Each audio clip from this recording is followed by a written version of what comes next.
Alright, so welcome to episode 1 of the Rainbow Six Recruit School, where we're going to be going through the operators and who you should play first. So when you go into the operator screen, you're going to see all these icons unlocked for you. Before, all these were locked and you had to buy them one by one, but because there's so many people in the game now, Ubisoft thought it wouldn't be fair to people now starting out, so they've given you all the vanilla operators for free. So the question has changed from who do I buy first to who do I actually play first.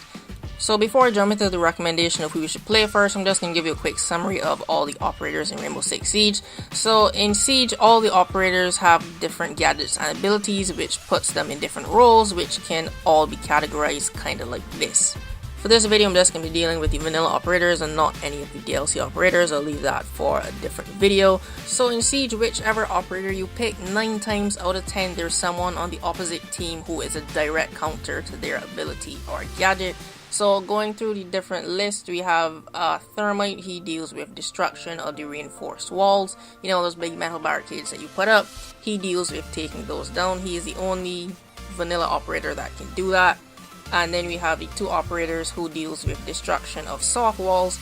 A soft wall is basically any surface that is not reinforced that can be destroyed. Yeah, Sledge and Ash can deal with taking those out. We have these 3 operators which deal with finding and taking out the electronics on the defense side. And come over to the defenders team, we have team support. Basically, these ops can give you a buff in some type of way. So we have a bulletproof vest and Doc, which can heal you when you get damaged.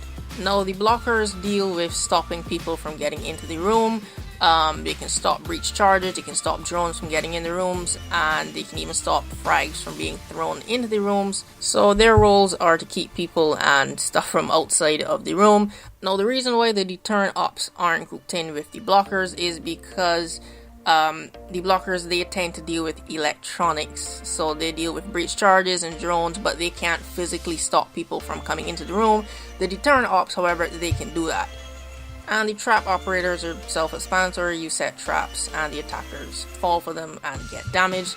And lastly, we have utility. The utility ops, they fall under this category by themselves because their gadget and ability is kind of unique, so it can't really be categorized with other operators, their gadgets. So they fall under this category by themselves, but that does not mean that they aren't useful. So now on to my recommendation. Who should you play first?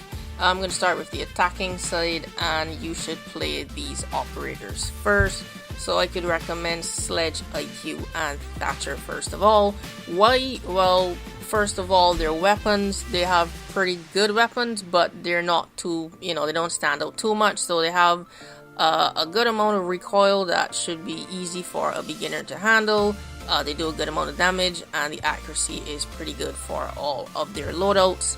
And secondly, because they have what I like to call tier 1 gadgets and abilities, meaning what you see is what you get. There is no deeper understanding to their gadgets, so how well you use them would depend on you. So I think these are pretty good for people who are just starting out. With Sledge, it's just a hammer. You put holes in walls so you can hop through, or so you can extend lines of sight. With IQ, your job is to spot electronics and take them out. You can either shoot them or use a grenade, and Thatcher is basically a better IQ. He can't see the electronics, but you can take them out without having to actually see them. So if you're playing Thatcher, I strongly suggest you stick close to Thermite because he may need you.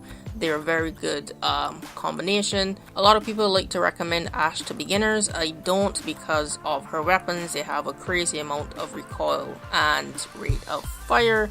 And when it comes to defenders, I would recommend these 5 operators because of their gadgets. Their loadouts, not so much, but mainly their gadgets. So for team support, as a rook here, you have a simple job. Just put down bulletproof armor for everyone to take up. And as Doc, you can heal other people. You can also heal yourself and pick yourself up if you get downed.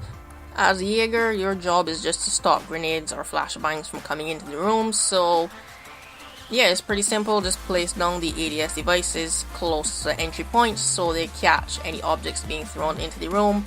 Mute, place these close to doorways, but please don't put them in doorways that can stop people from barricading the doors.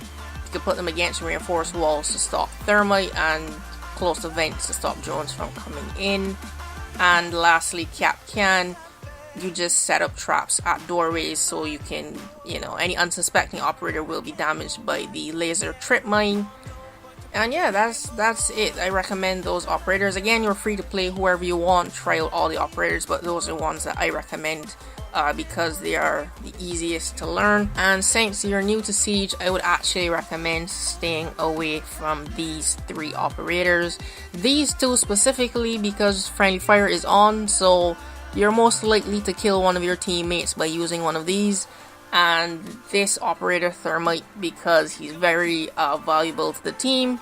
So if you pick him and you don't understand the map, or you don't know where to go, or you get killed early on out, then you would have just wasted probably the most useful operator on that team. So just stay away from these ops until you get a bit more experience. And the last tip that I have today is learning these operators and who can counter them.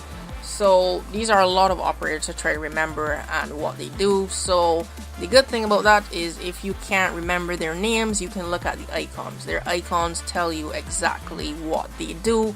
And if you are good at remembering names, then yeah, their names are also pretty helpful at what they can do. So here's a quick scenario breakdown of which operator can counter which ability. Any place that's destructible but not reinforced, the destruction operators can get through. But if it is reinforced, which all of the defenders have reinforcements, only thermite can get through. If you want to stop thermite, these blockers can stop his breach charge by blocking the electronic signal, and the operators that deal with disabling electronics can counter those operators as well as the trap operators. And that is just a simple scenario. Trust me, it can get a lot more complicated depending on the situation. But yeah, that's been it for this first episode for the operator guide and which operators you should play first. So if you found this helpful, you could leave a like and share it around to your other friends that are new, and comment down below if you think this series would be helpful and you'd like to continue. Also, if you're an experienced player, you could leave a comment down below if you have any tips for who beginners should play. Let's try to help them out. And subscribe for more Rainbow Six Siege content. Thanks for watching, and I'll see you in the next video.